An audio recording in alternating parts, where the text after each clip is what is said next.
volta você para levar boas novas, cumprindo o ID de Cristo, pois já é a última hora. O Senhor da ceifa está chamando.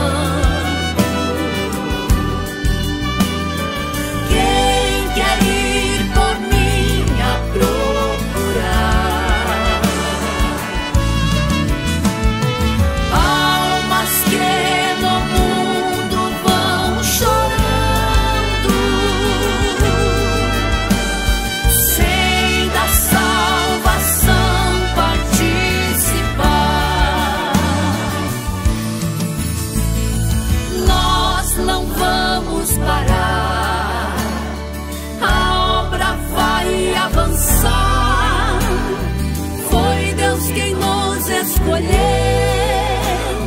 para a colheita final. As almas estão clamando, Jesus já está voltando. Seja você um Gideão, pronto para fazer missão.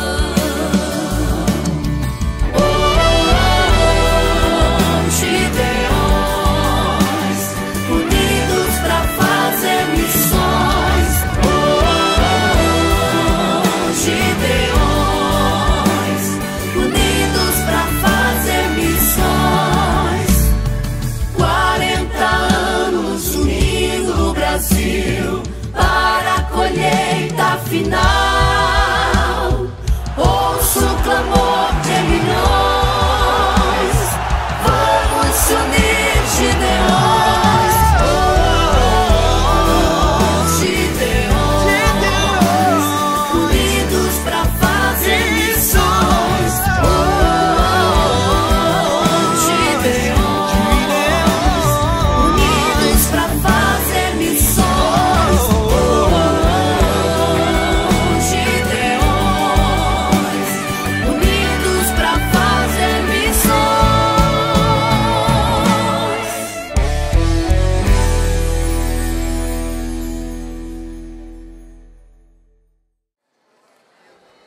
A paz do Senhor, igreja. Amém. Ao amado da nossa alma, seja honra, glória, louvor, sabedoria. É por causa dele que nós estamos aqui. Quem está aqui por causa de Jesus, diga glória a Deus. Eu também estou aqui por causa de Jesus. Eu quero honrar ao Deus da minha vida por esta tão grande oportunidade de celebrar com esta santa igreja o 40º Congresso dos Gideões Missionários da Última Hora, honrando ao Senhor pela vida do pastor Zilmar Miguel e de sua linda esposa, pastora Marinês, por esse convite tão honroso que recebi ao vir em novembro, na celebração com os jovens aqui em Camboriú, e que encheu o meu coração de alegria. Cumprimentando e agradecendo ao pastor Zilmar Miguel, eu também cumprimento a toda a diretoria dos Gideões Missionários da Última Hora, bem como da Assembleia de Deus em Camboriú. Eu estou acompanhada pelo meu esposo, pastor Eliomar Dionel, o homem e o amor da minha vida, que tem me abençoado e cuidado de mim. Eu quero saudar a Assembleia de Deus Vida na Palavra, de VIP em Queimados, que certamente está ligada com os Gideões Missionários esta noite. Pegue sua Bíblia de papel agora e abra no livro dos Salmos,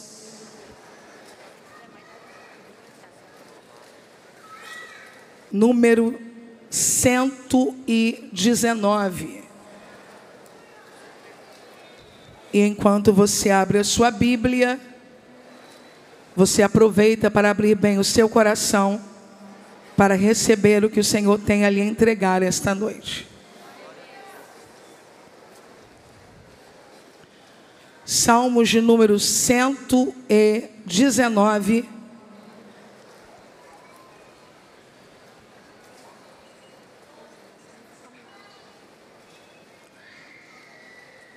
A partir do versículo de número 100, nos diz assim o texto sagrado: sou mais prudente do que os velhos, pois guardo os teus preceitos. Desviei os meus pés de todo o caminho mau para observar a tua palavra.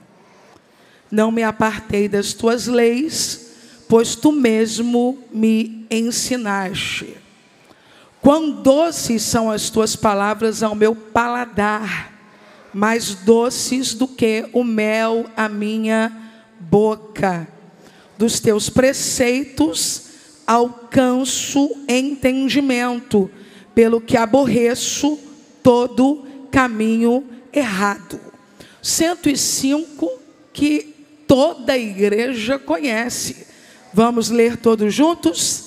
Lâmpada para os meus pés é a tua palavra e luz para... Vamos mais uma vez? Lâmpada para os meus pés.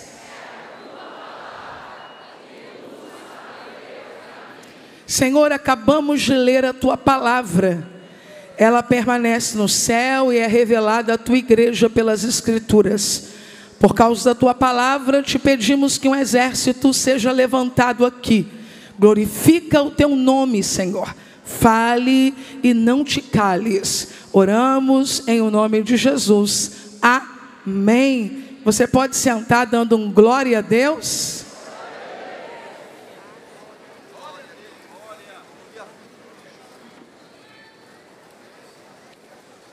Querida igreja, eu quero fazer algumas considerações rápidas, já dentro do texto sagrado, obviamente. Mas antes, dizer que não contei para não me assustar, não me intimidar. Quantas mensagens os irmãos já ouviram do primeiro dia até aqui. Na nossa igreja Devip, quando tem essa enxurrada de palavra, né? Em um evento, em um dia inteiro de imersão bíblica, a gente diz assim, pastor Jonatas: arrume os pães no cesto, que está chegando mais pães para caber. E eu imagino que Camboriú está cheio da palavra de Deus. Então eu trouxe uma carta e vou lê-la numa cadência possível aos irmãos, para que os irmãos entendam e ouçam, sem muitas preocupações, ciente de que Deus hoje apenas está lacrando um pergaminho com um selo. E eu só vim trazer o selo. Li com a igreja o Salmo de número 119. Se puder me dar um pouquinho mais de grave aqui, eu vou agradecer. Porque o Salmo 119 é o salmo de exaltação a Deus por causa da sua palavra. Possivelmente Davi tenha composto este salmo. Eu não sei quantos irmãos aqui já leram o Salmo 119 completo. Todos já leram? É um amor, é um derramar profundo.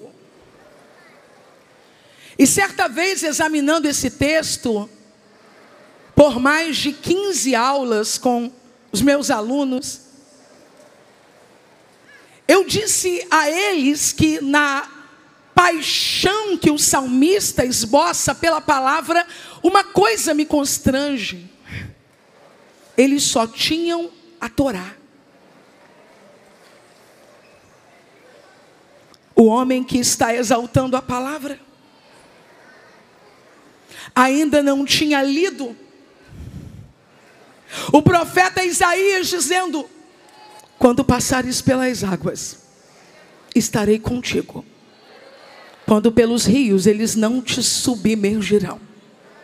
Quando passares pelo fogo, não te queimarás, nem a chama arderá em ti. O homem que está exaltando a palavra ainda não havia lido. E há de ser que nos últimos dias, profeta Joel, do meu espírito derramarei sobre toda a carne. Vossos filhos e vossas filhas profetizarão.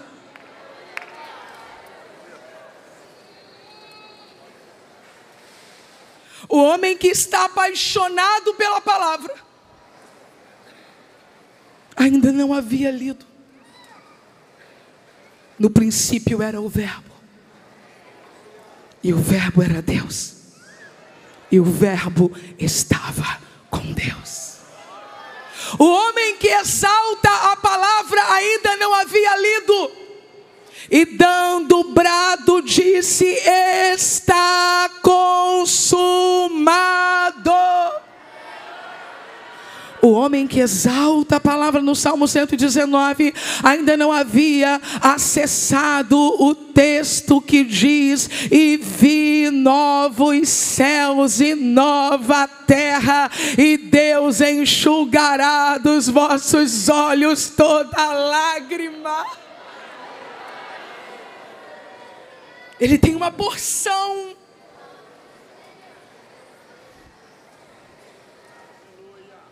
E ele diz: eu folgo, eu me recreio. Isso aqui, eu amo, é o meu prazer. Ele tem 5 livros e diz: por causa da palavra, sou mais sábio do que os meus professores. Ele não leu uma carta paulina, mas ele diz: eu não ando no escuro como aqueles que tropeçam, eu tenho luz para o dia e para a noite. Ele não leu as aflições que os salvos passariam, mas ele já canta: foi bom eu ter sido afligido, porque assim aprendi os teus mandamentos. A valorização da Bíblia. Eu vou precisar só de um pouco de água, tá? Eu pedi aqui uma outra coisa que já me ajudou, mas agora só um pouquinho de água. A valorização da Bíblia. A valorização da Bíblia. É algo tão profundo para o salmista, mesmo ele ainda não tendo este compêndio na mão. Quem está comigo? Diga aleluia. Então nós vamos perceber que este amor que o salmista revela no Salmo 119, ele durante muitos anos foi cultivado como parte da cultura do povo escolhido. Israel, durante muito tempo, foi conhecido e reconhecido como o povo do livro. Por que o povo do livro? Por causa do apego à lei, do amor à lei, do desejo de observar a lei, de cumprir a lei. E isso não é religiosidade. Isso não é um afã do homem em querer trazer para si padrões éticos ou de moralidade. Não. Deus deu a lei a Moisés, Moisés deu a lei ao povo, e quando Moisés vai passar o bastão, quando o Senhor vai chamar Moisés à eternidade, o próprio Deus fala com Josué. Quem está comigo, diga amém. Não se aparte da tua boca o livro desta lei.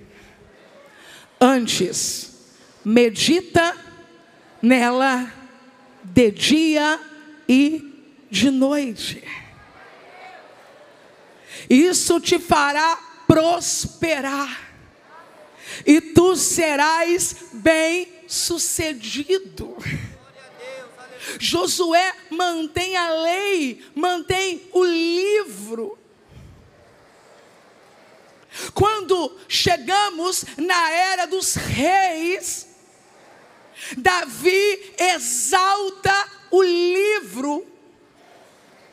Quando chegamos no filho de Davi, Salomão continua sendo um instrumento para o acréscimo do livro, para a construção do livro. Agora Israel não teria só a Torá, mas ao longo de uma construção, Israel teria a Taná, que é o nosso Antigo Testamento.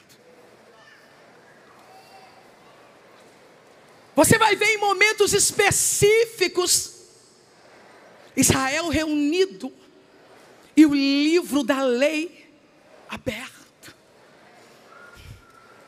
Você vai ver no templo de Salomão a valorização da lei e do livro. Só que após a morte de Davi, quem está comigo, diga aleluia. Eu estou lendo a carta. Após a morte de Salomão, após a divisão do reino,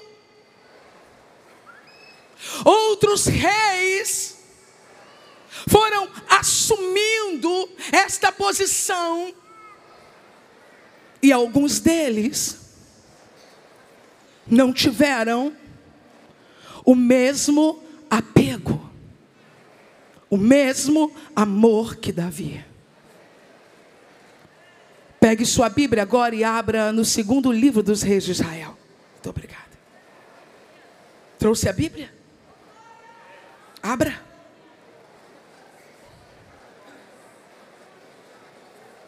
Manuseie o livro. Manuseie o livro. Capítulo 22.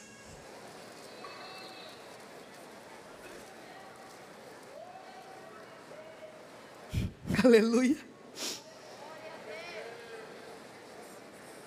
Os sacerdotes, por consequente, também são responsáveis pelo apego, pelo amor, pela manutenção. Mas após a morte de Davi, após a divisão do reino entre reino do norte e reino do sul, após uma série de reis ímpios que governaram, entre eles o terrível Manassés, a idolatria invade Israel. A idolatria invade Judá, a idolatria invade Jerusalém. E no capítulo 22, onde você está, um novo rei começa a reinar. Qual o nome dele? Gente, mas esse povo é bom de Bíblia demais. Qual o nome dele? Josias começou a reinar com 8 anos de idade. É claro que ele tem tutor, é claro que ele tem conselheiro, é claro que ele tem alguém que o conduz. Josias começa a reinar com 8 anos de idade. E por 18 anos, quantos anos? Quantos? Ele faz muita coisa importante em Jerusalém. Remove estátuas de idolatria. Chama o povo para adoração. Quebra falsos ídolos. Só que existe uma coisa importante que Josias não acessou ainda, porque ministérios são gradativos. Não espere tudo de alguém ao mesmo tempo. Ah, me ajude a pregar. Diga para alguém assim: paciência, eu estou crescendo. Tens condição de dizer isso para alguém? Paciência, eu estou crescendo. Não estamos prontos. Mas com 26 anos de idade, quantos anos? Quantos anos? Ele se levanta para fazer uma reforma no templo. Sabe há quanto tempo o templo não era reformado? O templo não era reformado desde o reinado de Joás, em 813 a.C. O último rei considerado como homem de Deus, Ezequias, já havia morrido há 65 anos. Então a casa de Deus estava abandonada a governos ímpios há 65 anos. 65 anos que não tem um homem como Davi dizendo: ó Senhor, como eu amo a tua lei. 65 anos que não tem alguém como Davi dizendo: lâmpada para os meus pés é a tua palavra e luz para os meus caminhos. 65 anos que não tem alguém dizendo: escondi a tua palavra no meu coração para eu não pecar contra ti. 65 anos. E então Josias se levanta, chama o secretário pessoal dele, Safã, e diz: Safã, vá ao templo. Você precisa ter um encontro com o sacerdote Hilquias. Fala para Hilquias pegar o dinheiro que o povo tem trazido como oferta ao templo, entregar na mão dos trabalhadores para que seja feita uma reforma no templo. Pastores amam reformas. O povo estava ofertando. O movimento de desejo da restauração do templo que veio de Josias estava tomando o povo. E de acordo com a narrativa do segundo livro das Crônicas, capítulo 34, versículo 14... quando o sacerdote Hilquias, qual é o nome do sacerdote? Qual é o nome do sacerdote? Pastorzão, você que está com a gente, o senhor que está com a gente na sala da sua casa agora assistindo os Gideões Missionários da Última Hora, eu quero dar graças a Deus pela sua vida. Quantos pastores no Brasil e no mundo não podem vir, mas estão ligados, ouvindo, recebendo e entendendo que Deus está emitindo cartas desse altar. De acordo com a narrativa do segundo livro das Crônicas 34, enquanto começaram a mexer no dinheiro, distribuindo a oferta, para que os trabalhadores restaurassem o templo, encontraram o livro da lei que o Senhor havia dado a Moisés. Há quantos anos não havia uma reforma no templo? Diga bem alto: 65 anos. Há quantos anos não havia uma reforma no templo? 65 anos sem reforma. Quando Deus levanta Josias, Josias começa a trabalhar, e de repente Josias olha para o templo e sente desejo de restaurar o templo. Manda o secretário dele procurar o sacerdote, diz para o sacerdote: pegue o dinheiro que o povo tem trazido e entregue na mão dos trabalhadores para reformar o templo. E quando o sacerdote da casa pega o dinheiro, tira da mesa dele, tira da mão dele e coloca na mão dos trabalhadores para consertar o templo, para melhorar o templo, a Bíblia diz que enquanto o dinheiro é repartido, eu não sei aonde, já deu limpeza em casa. De repente, quando alguém puxa alguma coisa, eu imagino: achei o livro da Torá, a lei do Senhor que estava perdida dentro da casa do Senhor. Eu tenho uma palavra para entregar no último culto do 40º Congresso dos Gideões Missionários da Última Hora, e eu vou entregar. Estamos perdendo a Bíblia dentro do templo, mas o Espírito da profecia de Cristo me diz esta noite: vocês vão achá-la outra vez.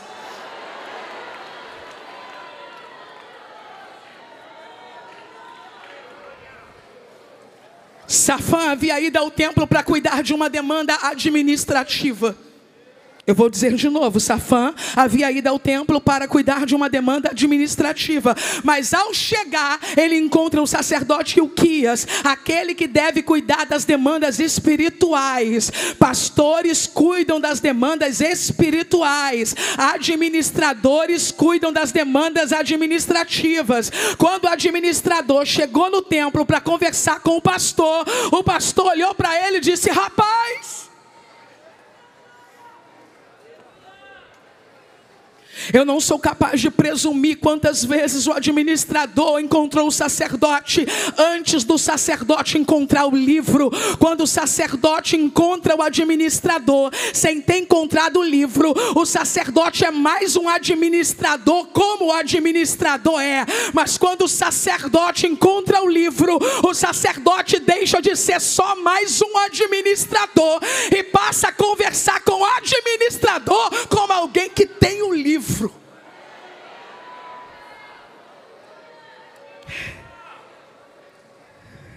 O trabalho do administrador foi imprescindível para que o livro fosse encontrado. Pois foi quando o dinheiro estava sendo conferido, retirado do templo para ser distribuído entre os que fariam a obra, que o livro foi achado. Eu vou entregar esta palavra e eu quero que você receba. Quando o dinheiro fica espalhado sobre a mesa do sacerdote, o livro de Deus fica encoberto. Mas quando o dinheiro vai para a mão dos que foram chamados para realizar a reforma, o sacerdote redescobre o livro. Que Deus coloque o dinheiro da igreja na mão de quem vai fazer a obra, para que o sacerdote redescubra o livro. Só que existe uma questão importante, e eu preciso falar. Muitos de nós acreditamos que só quando há muito dinheiro que o livro se perde. Não. Moedas também podem tapar o livro.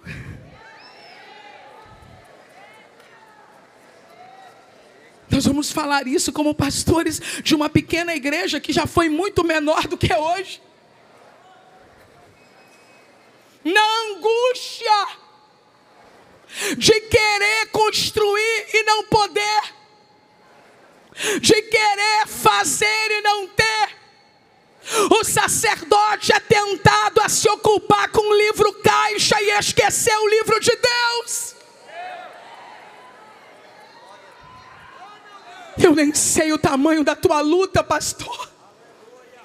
Eu nem sei o tamanho da tua luta. Você que paga aluguel no templo todo dia 10. Eu não sei o tamanho da luta. Você que tem uma folha de pagamento todo dia 5. Eu não sei o tamanho da luta. Você que olha para a necessidade dos missionários que você enviou. Mas eu tenho uma mensagem de Deus para te entregar. Seja corajoso. Entregue o livro caixa ao administrador e pegue de novo o livro da lei.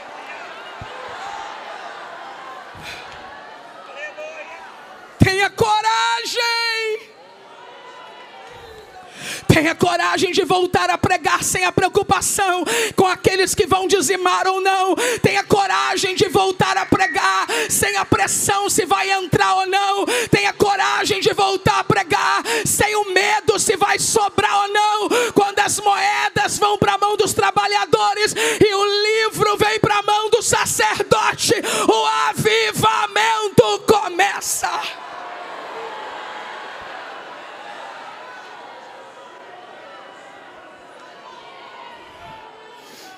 Quem está comigo, diga aleluia. Me dê um pouquinho mais de som aqui, meu irmão.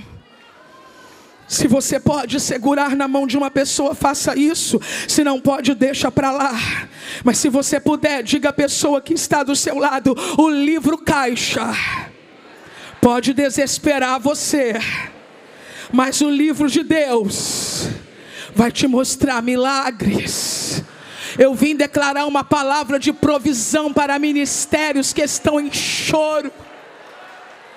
Eu vim declarar uma palavra de provisão para quem está dizendo: Deus, tu me iludiu. Como eu vou fazer agora?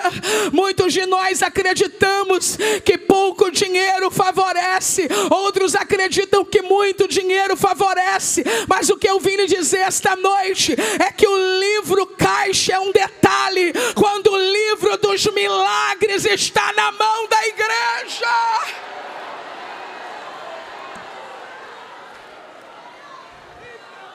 Safã, tu não sabes o que aconteceu. Muito obrigado, irmão do som, ficou ótimo. Safã, tu não sabes o que aconteceu. Começamos a dividir aqui a oferta missionária, o valor da assistência social, o pagamento dos trabalhadores, o dinheiro do pintor. E do nada, Safã, quando começamos a dividir sem a preocupação, achamos o livro da lei. Safã diz: eu tenho que contar isso para o rei. Safã vai até o rei Josias. Rei, acharam o livro no templo. No 3 você vai gritar bem alto isso comigo, podemos? Acharam o livro no templo? Vamos lá? 1, 2, 3. 1, 2, 3.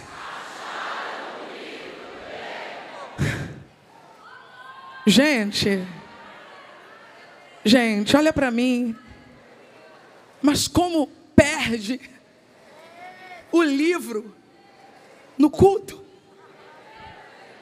Como perde a Bíblia na igreja? Como o pregador perde a Bíblia? Como o pastor perde a Bíblia? Como o crente perde a Bíblia? Como a igreja perde a Bíblia? Posso responder? Perdemos o livro no templo quando sufocamos o culto com 1000 apresentações e roubamos o tempo da exposição bíblica. Perdemos o livro no templo quando preferimos um pregador famoso do que um pregador bíblico. Perdemos o livro no templo quando falamos mais do tema dinheiro do que doutrinas fundamentais. Perdemos o livro no templo quando abrimos mãos das escolas bíblicas, escolas de obreiros, simpósios, e migramos para encontros almáticos, cheios de chororô infundados, com gente miando no chão feito bebê e gato. Perdemos a Bíblia no templo quando investimos na estética e não no aperfeiçoamento. Perdemos a Bíblia no templo quando gastamos para mostrar uma conferência cheia de pirotecnia, mas não mantemos um jovem obreiro em um seminário teológico. Aí perdemos a Bíblia no templo.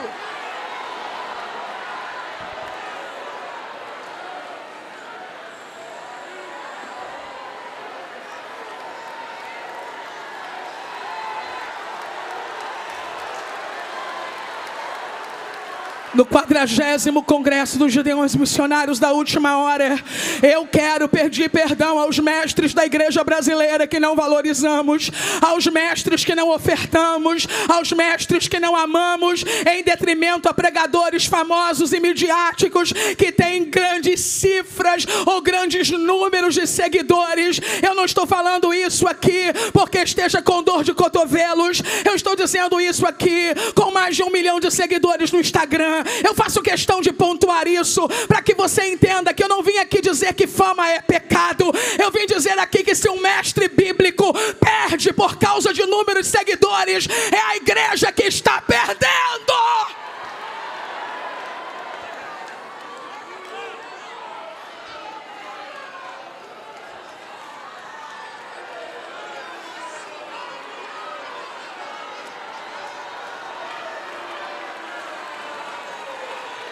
Famosos fazem copia e cola e vendem milhões de livros. Mestres bíblicos se debruçam noites e madrugadas e nós achamos caro investir R$79. Pregadores famosos e reconhecidos recebem ofertas grandes e generosas como eu recebo. Enquanto alguns mestres nós perguntamos: você precisa de alguma coisa para chegar lá?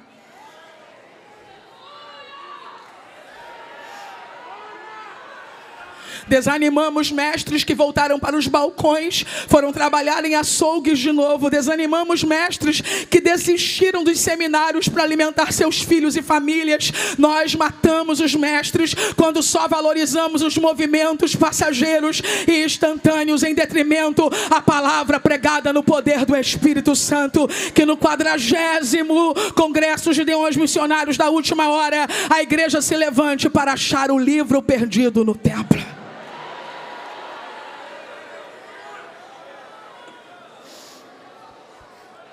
Perdemos o livro em casa.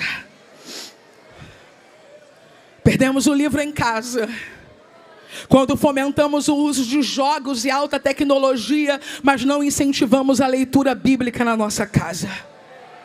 Perdemos o livro em casa quando abrimos mãos do culto doméstico e envolvemos os filhos em múltiplas atividades. Todos querem ser jogador de futebol, atleta, judocas, dominando vários idiomas. Crianças cansadas e sobrecarregadas que não cultuam mais. Perdemos o livro na vida quando deixamos fechado durante horas e dias. Perdemos o livro na vida quando maratonamos séries sem nunca ter lido a Bíblia completamente por uma única vez. Perdemos o livro na vida quando consumimos fofoca e não lemos um capítulo dele por dia. Perdemos o livro na vida quando somos aconselhados por influenciadores digitais, mas não conhecemos os conselhos de Deus contidos nele. Perdemos o livro na vida quando abrimos mão do único símbolo material que o crente tem da sua fé, para reduzi-lo a um mero aplicativo. Se você trocou isto aqui por um celular, você perdeu a Bíblia na vida.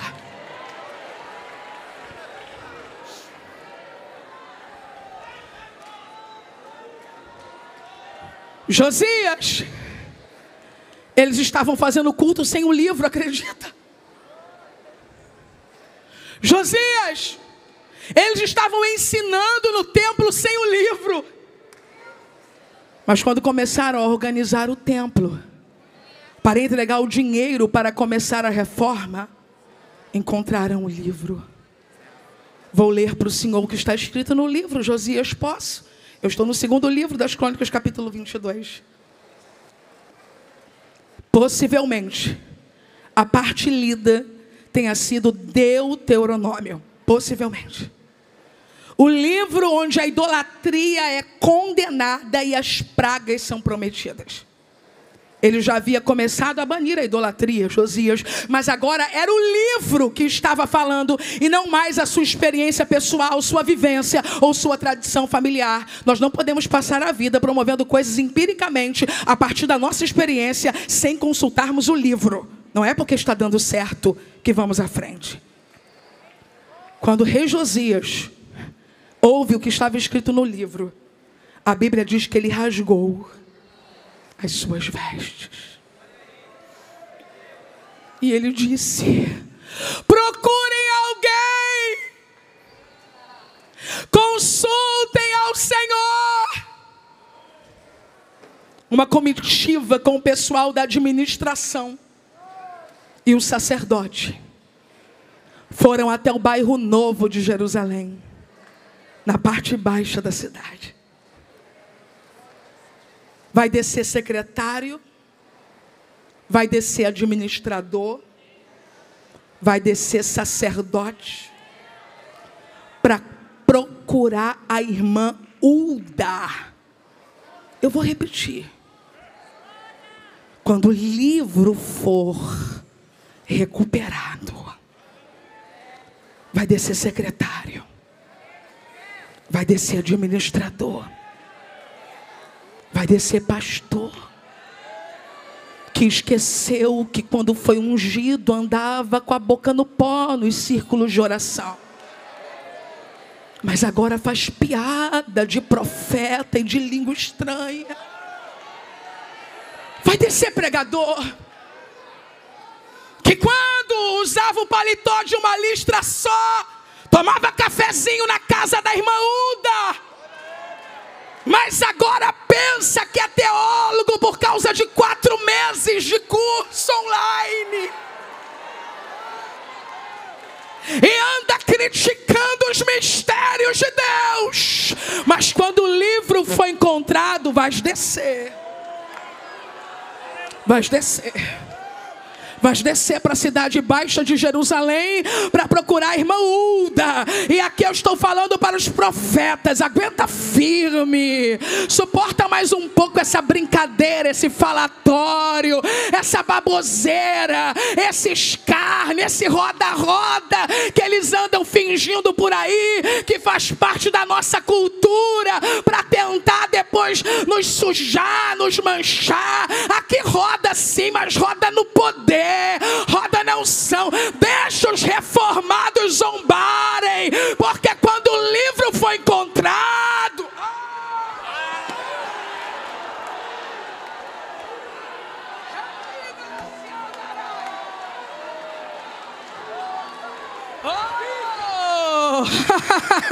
quando começarem a ler o que não leram, eu não estou falando da perícope, eu não estou falando da bolinha marcada, eu estou falando da revelação. Quando a iluminação chegar,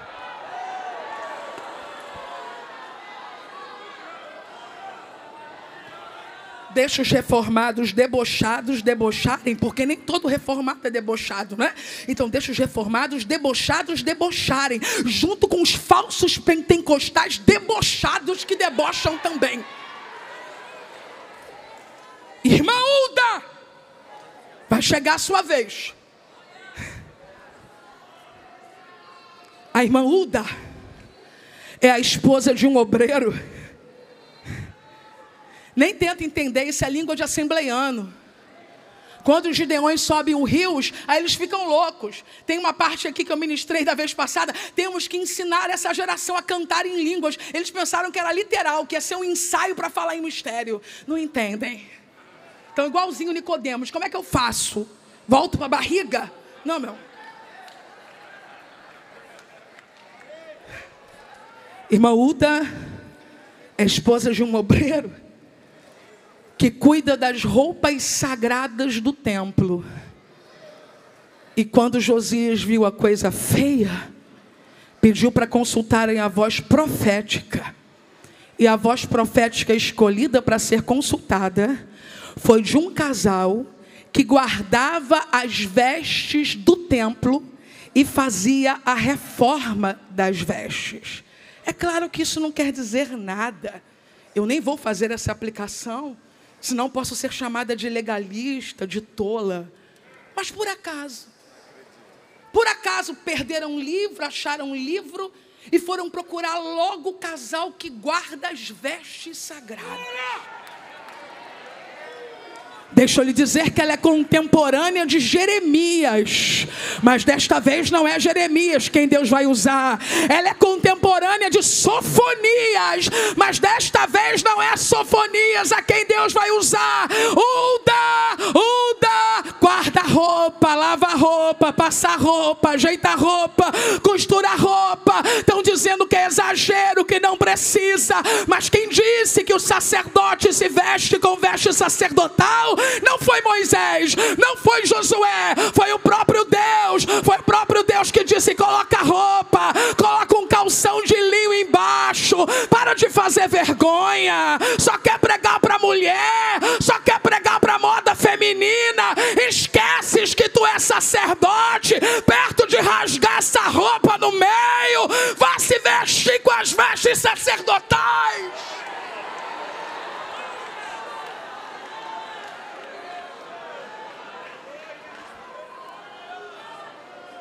Estás tão bonito aqui nos Gideões e pregas de baby look nas outras igrejas. Vais à casa da irmã Uda consertar tuas vestes.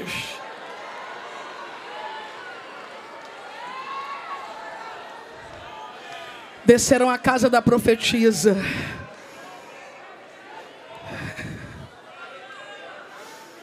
E ela disse a eles: diga ao homem que os enviou a mim. Vai haver punição. Quem é o homem? Josias. Quem é o homem? Josias. Vai haver punição.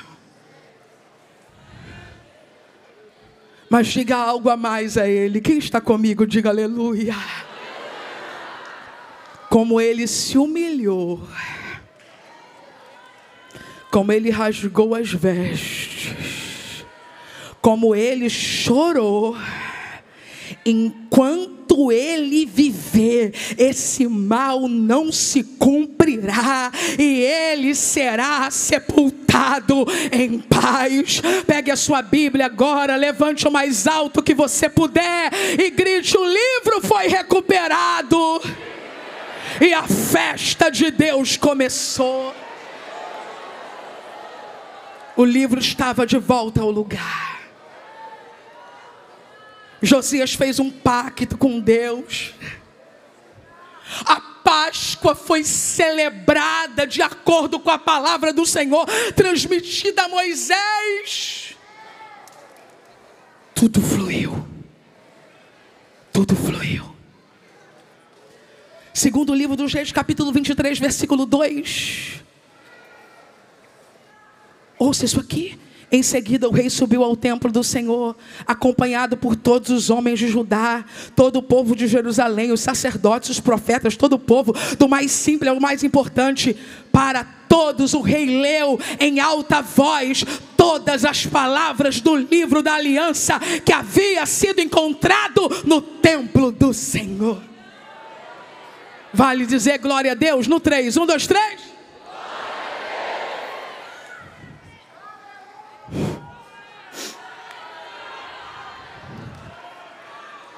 Foi maravilhoso.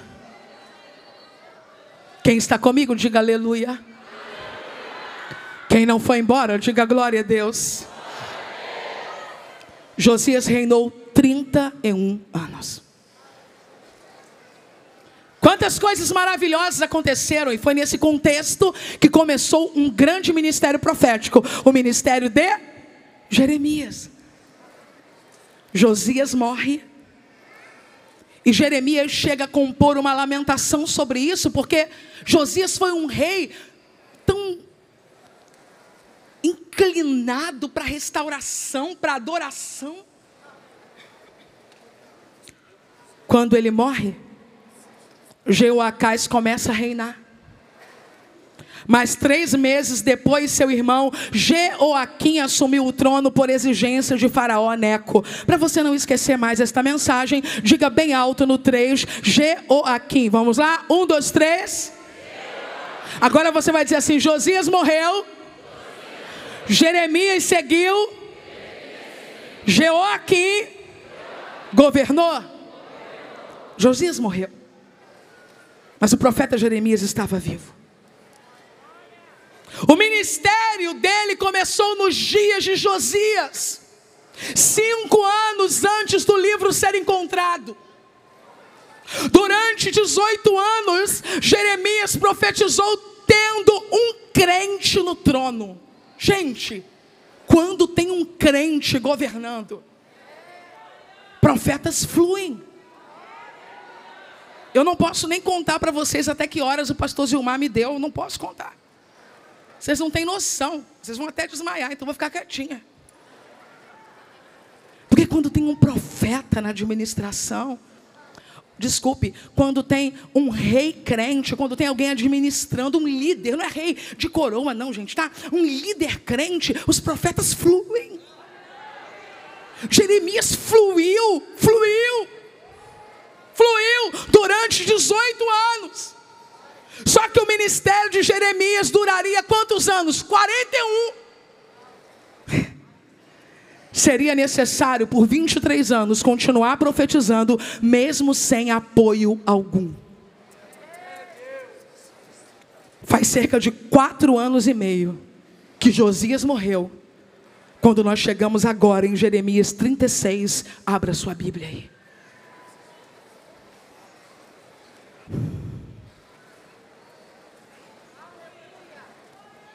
mais alguém feliz aqui ou só eu? Estou sentindo o gozo da salvação, igreja.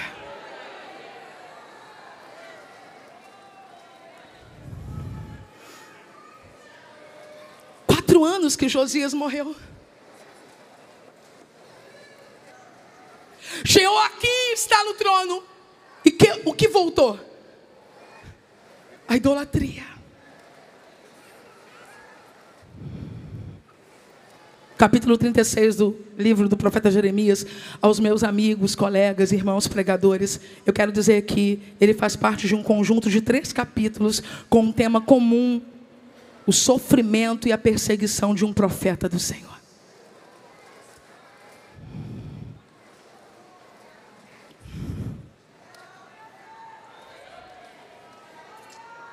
Até aqui, capítulo 36. Jeremias era um profeta para o povo. Eu ainda estou falando da mesma história, ok? Mas agora, com ordem de Deus, ele terá que começar a escrever a profecia. A palavra de Deus. O seu livro, o livro do profeta Jeremias. E do momento em que ele começa a escrever, ele deixa de ser um profeta para um povo, ele passa a ser profeta para todas as gerações. O profeta Jeremias é profeta na sua vida quando você lê Jeremias? Então é isso. O trânsito está aqui em Jeremias 36. O Senhor chama Jeremias e diz assim: Jeremias, escreva. 1, 2, 3, escreva. Vamos lá? 1, 2, 3. Você tem algum pregador que você ama aqui sentado perto de você? Alguma pregadora? Olha para ela ou para ele, dá essa ordem de Deus aí para ele. Fala: fulano, escreva. Pastor Jailson, escreva. Pastor Jonatas, escreva. Escreva. Pastor Moisés, nem pensar, né? Escreva. Pastor Michele, faz o pastor Moisés escrever. Albert, Erlon, escrevam. Clarinha, escreva, Clarinha. Quero prefaciar seu livro, Clarinha, escreva. Escreva. Escreva. Olha o que Deus diz para Jeremias. Eu estou no versículo 3. Quem sabe quando o povo souber o que está por vir, quando eles lerem o livro, eles não se arrependam. Então Jeremias chamou Baruque. Jeremias ditava, Baruque escrevia. Jeremias ditava, Baruque escrevia. Jeremias estava preso, mas segundo a história, não era literalmente preso. Não, ele estava impedido por algo que nós não conhecemos. Alguém aqui já se sentiu preso? Eu já. E é nessa hora que o Espírito diz assim: escreva, escreva, escreva. Aí você diz: eu estou preso. Ele diz: chama Baruque, envolve pessoas no teu projeto. O que eu tenho com você vai movimentar a tua casa. O que eu tenho com você vai movimentar a tua igreja. O que eu tenho com você vai oportunizar pessoas. O que eu tenho com você vai dar trabalho a pessoas no teu ministério. Escreva. Quando Jeremias termina de passar para Baruque a mensagem e escrever, Jeremias olha para Baruque e diz: Baruque, faz um favor para mim. Leva esse livro para o templo e lê. Pergunta para mim assim: qual templo? Tá bom? 1, 2, 3. Aquele que alguns anos atrás havia perdido o livro e recuperado o livro, mas pelo jeito havia perdido contato com o livro novamente. Agora não é a Torá, agora é o livro de Jeremias, que mais tarde fará parte da Taná do nosso Antigo Testamento. O templo estava cheio de pessoas que vieram de outras cidades porque proclamaram um jejum. Então Jeremias disse: é a hora. Leia o livro lá, porque se é jejum, é tempo de quebrantamento. Baruque pegou o livro e foi caminhando para o templo. Cidade lotada, templo lotado, jejum. Baruque levanta a voz em um lugar estratégico e começa a ler as palavras de Jeremias. Começa a ler a palavra de Deus. Começa a ler o livro.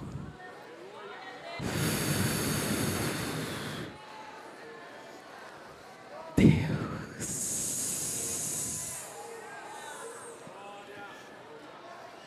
Quando Miqueias ouve o livro sendo lido, e a gravidade do que Baruque está lendo em nome de Deus, ele entra numa sala de reunião, aonde alguns líderes estão para contar o que está acontecendo. Pausa aqui.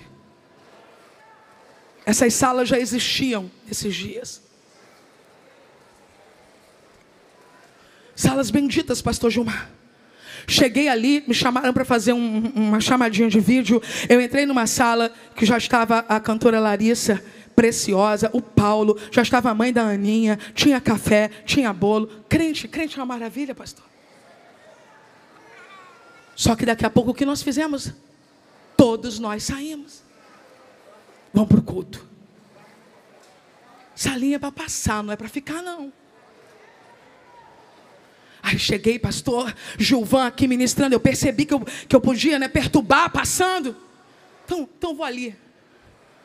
Vou até o banheiro. Me levaram. Aí a bênção estava dobrada. Eu comi até banana, pastor Zumar, para me dar potássio. Daqui a pouco eu disse para a sua filha querida e para o seu genro: eu vou para o culto, porque está na hora da oferta, eu preciso ofertar.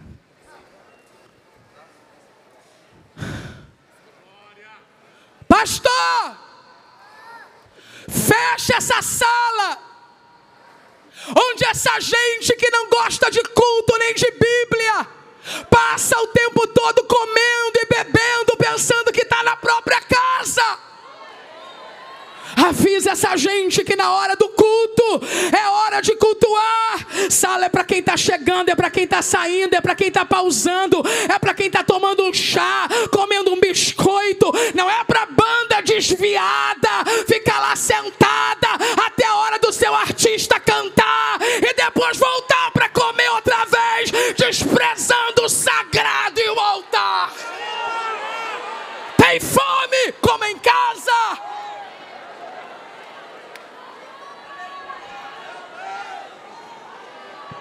É a hora do meu artista, vou lá tocar, acabou meu artista, eu saio. Até quando nós vamos dar manutenção para esse abuso? Altar é santo, igreja é santa. Lá no show da prefeitura você pode fazer isso. É show, é camarim, passa um, vem outro, é assim mesmo que funciona. Aqui não!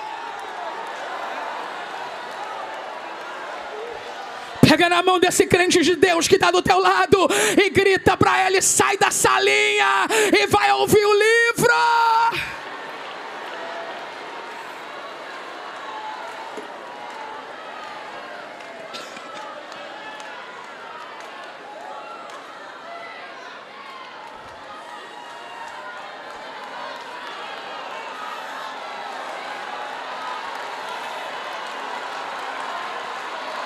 Para de brincar com o sagrado, desprezar o que é santo.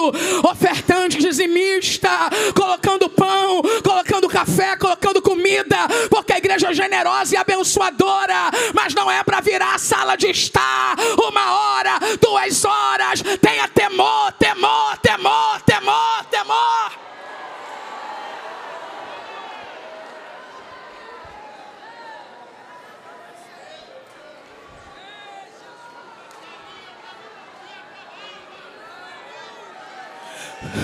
Os católicos dizem que a missa é santa, e eu me peguei pensando esses dias, depois de ver um abuso desse.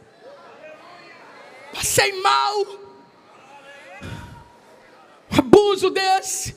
Passei, comendo tava, comendo ficaram. Fui para o culto, ouvi a serva de Deus pregar, que pregou antes de mim. Daqui a pouco veio a turma, estourou o som, 30 minutos. Levantou, foi tudo embora. No final eu queria um tecladista, não tinha, eu tive que cantar. Organizadores de congresso, conferência, somos nós que temos que acabar com isso. Chama crente para cantar e crente para tocar. Crente participa de culto.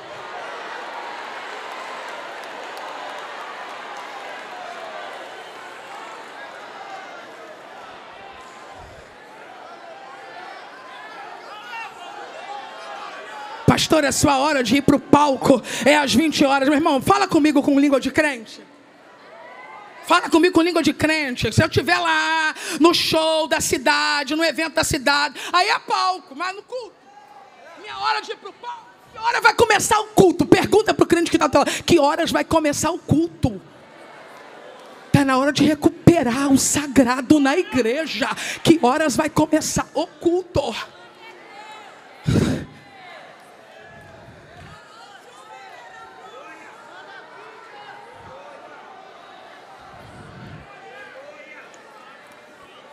Bíblia sendo pregada. Sumiu todo mundo. No final não tinha ninguém para tocar. Eu ainda falei para ele, mas ainda cantei, tive que cantar. Eu vi as irmãs numa luta. Contrataram 2 bandas para no final não ter uma. Concluímos o culto e eu disse, Senhor, isso afronta a tua santidade.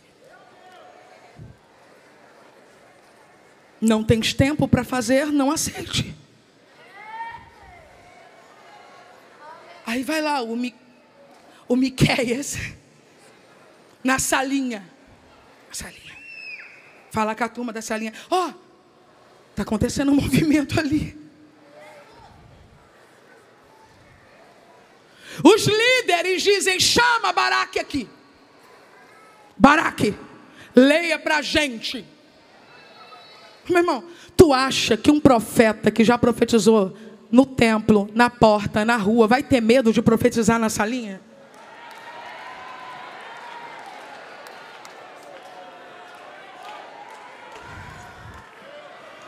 Quando Baraque começou a ler Baraque começou a ler as palavras de Jeremias, eles olharam um para o outro, sentiram medo e disseram, precisamos falar isso para o rei.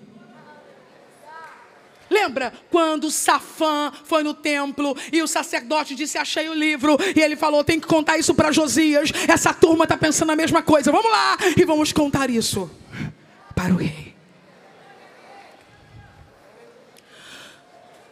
Mas antes da gente subir para falar com o rei, responda uma coisa aqui. Baruque, como foi isso? Isso é coisa de Jeremias, não é?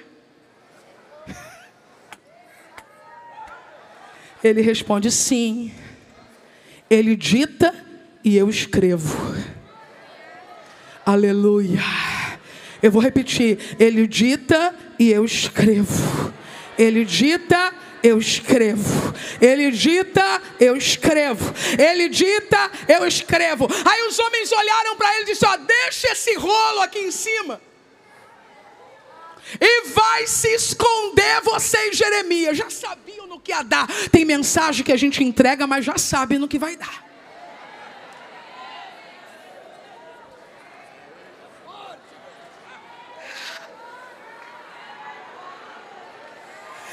Aleluia! Eles foram até o lugar onde o rei estava, contaram para o rei o que estava acontecendo e disseram, rei, ouça o que está acontecendo. O rei olha para eles e diz, Gelde, pega o rolo, traz o livro. Eu quero o rolo e o livro aqui. Parece a mesma cena quando Safã trouxe o livro para o rei Josias. Parece a mesma cena, mas não é.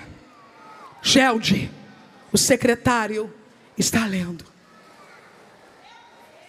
E o rei está com um braseiro ao lado dele. Quem está comigo, diga aleluia. Quem não foi embora, diga glória a Deus. Eu acho que essa cena está apropriada para um avivamento, né? Nos dias de Josias não tinha braseiro. Mas agora nos dias deste rei, tem um braseiro do lado dele com fogo aceso. Se sou eu, já fico animado, porque assembleando, quando vê fogo na cena, já fica animado. Lê aí, Gelde. O texto diz assim. Quem está comigo, diga aleluia. Você me ajuda aqui, Graciele?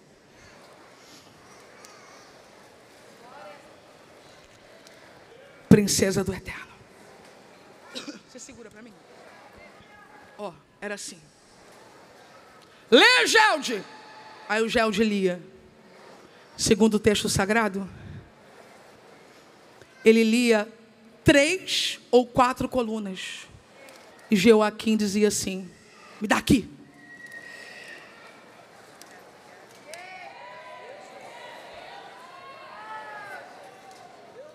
Jogava no braseiro. Gelde olhando para ele. Continua lendo. Lia mais 2 ou 3 colunas. Ele tomava da mão dele. Quando Josias descobriu que o livro tinha sido achado e ouviu, rasgou as roupas. Eliaquim prefere rasgar o livro do que rasgar a vida.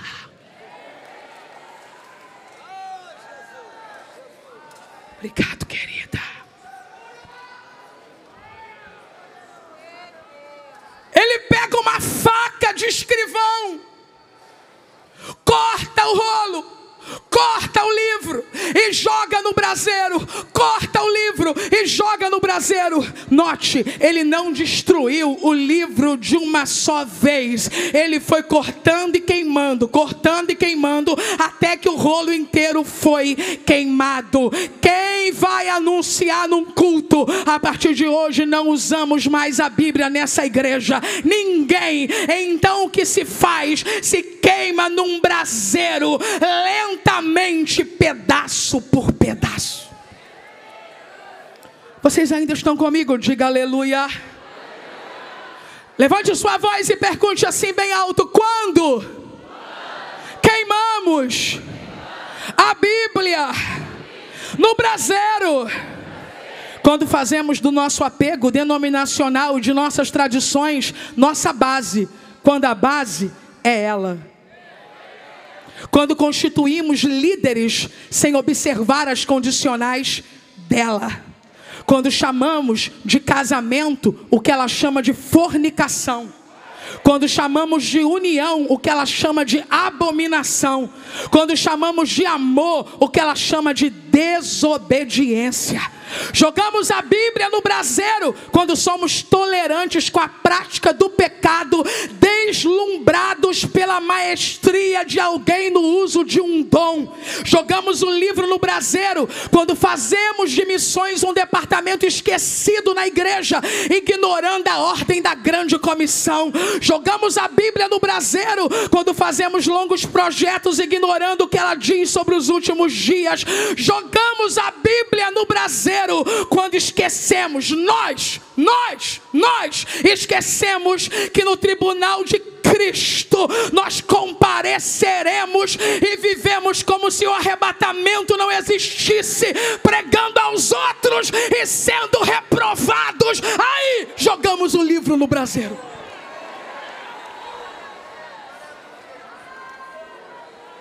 Tem um tecladista que vai me ajudar, não tem? Vem aqui, Clarinha.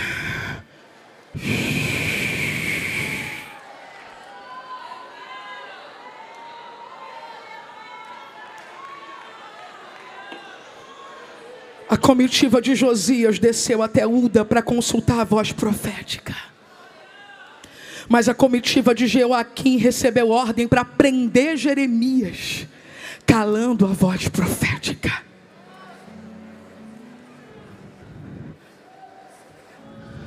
Não somos perfeitos. Não somos perfeitos. Mas como reagimos diante do confronto da verdade que o livro grita, revela? Mandamos cortar? Até quando vamos cortar os pregadores que falam o que nós não queremos ouvir?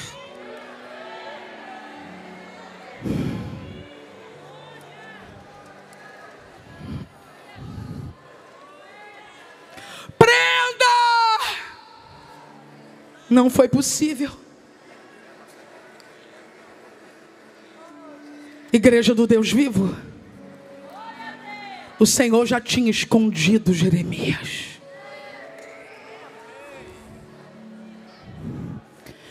Ele tem fogo para queimar e por isso queimou. Quem está comigo, diga aleluia. Quem não foi embora, diga glória a Deus. Mas não adiantou queimar. Eu estou concluindo. Deus olhou para Jeremias e disse: pegue outro rolo e escreva de novo. Se você está cheio do Espírito Santo, aponte para alguém que você conhece o nome, grita o nome dessa pessoa e fala: fulano, escreva de novo. Aponte para alguém, grita para esta pessoa, diga o nome dele e fala: fulano, pregue de novo, apacente de novo, cante de novo, discipule de novo, jejue de novo, chore de novo, clame de novo, grite de novo, abrace de novo, perdoe de novo. O rei tem um braseiro para queimar papel, mas não pode queimar o ministério.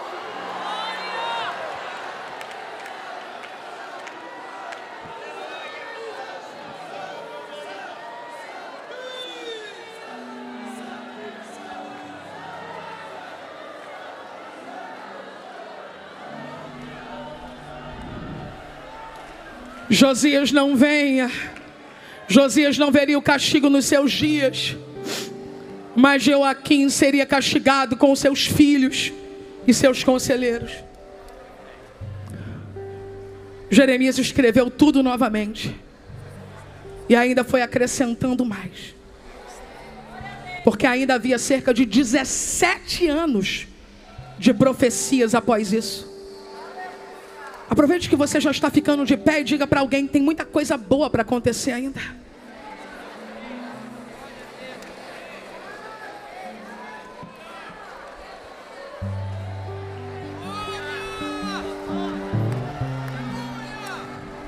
"66 livros. Nenhum rei no mundo antigo pôde impedir a conclusão do livro. Nem o exílio, nem a destruição do templo, nada pôde extinguir a voz do livro."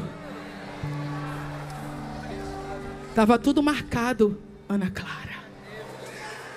Tudo orquestrado por aquele que tudo governa.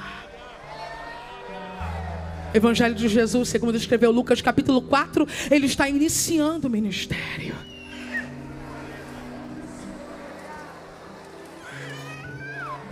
Versículo de número 18. Chegando a Nazaré, onde fora criado, entrou num dia de sábado, segundo o seu costume, na sinagoga, e levantou-se para ler. Foi-lhe dado o livro do profeta Isaías. E quando abriu o livro, achou o lugar em que estava escrito: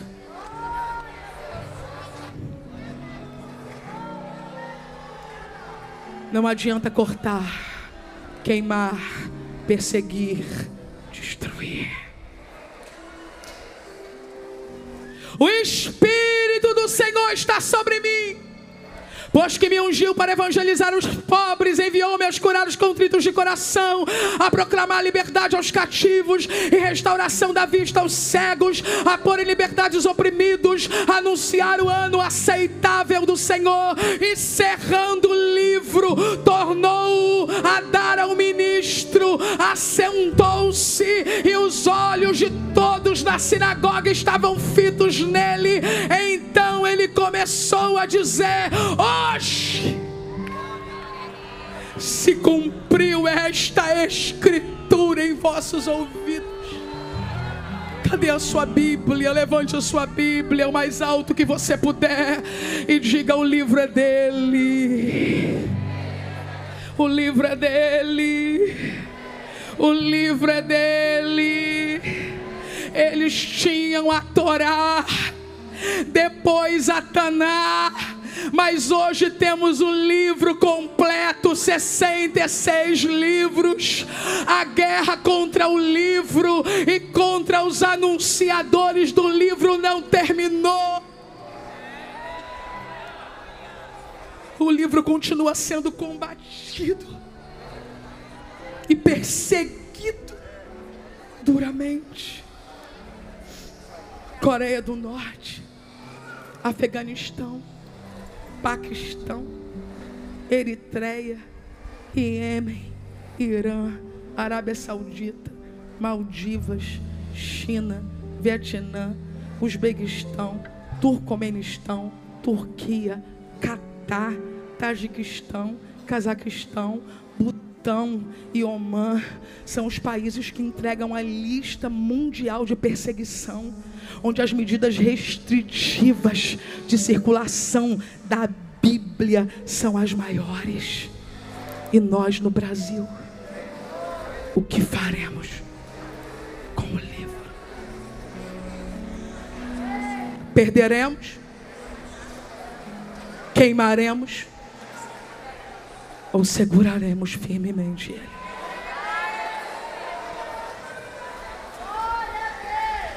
Eu quero orar com esta igreja.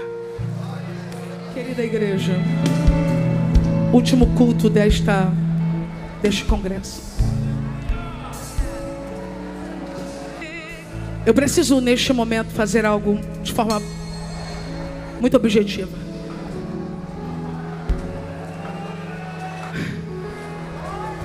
Eu imagino quantos apelos tivemos em todos esses dias, quantas decisões diversas sobre várias coisas diferentes.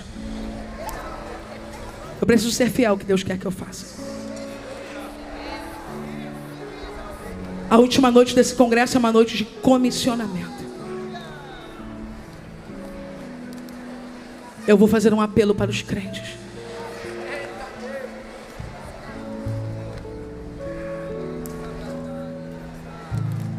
Me dê 5 minutos só. Eu vou fazer um apelo para os crentes. Palavras de Paulo a Timóteo e a nós. Segunda carta de Paulo a Timóteo, capítulo 4. Conjuro-te, pois, diante de Deus e de Cristo Jesus, que há de julgar os vivos e os mortos na sua vinda e no seu reino. Prega a palavra. Prega a palavra. Insta a tempo e fora de tempo. Eu tenho um apelo aos crentes hoje. Admoesta, repreende, exorta com toda a longanimidade e ensino, porque virá tempo em que não suportarão a sã doutrina, mas tendo coceira nos ouvidos, cercar-se-ão de mestres segundo as suas próprias cobiças, e se recusarão a dar ouvidos à verdade, voltando às fábulas. Apelo para esta noite. Tu, porém, sê sóbrio em tudo, sofre as aflições, faze a obra de um evangelista, cumpre bem o teu ministério. Para a última hora da igreja, o meu apelo nesta noite é: se você é esta pessoa que, apesar das suas fraquezas, que são muitas como as minhas, ou talvez até menos do que as minhas, mas se você tem um sim para ser um anunciador da Bíblia Sagrada, da palavra de Deus, para amá-la, divulgá-la, ensiná-la aos teus filhos, motivar os jovens da sua igreja, coloque a sua Bíblia na altura do seu peito, se você está dizendo sim para esse apelo, porque esta é uma noite de comissionamento. Daqui não sairão, Clara, queimadores do livro. Daqui não sairão ministros que perderão o livro. Desta noite sairão aqueles a quem Paulo disse a Timóteo: pregue a palavra. Senhor, eu levanto a minha voz agora com esta igreja santa que te ama, Senhor. Nós te amamos e amamos a tua palavra. Lâmpada para os nossos pés e a tua palavra e luz para os nossos caminhos. Oh, uma multidão dizendo sim esta noite. Há pessoas que estavam afastadas dizendo sim esta noite. Há pessoas que estavam desistidas dizendo sim esta noite. Agora mesmo em casa, agora mesmo na rua, através de um smartphone, tem alguém dizendo sim.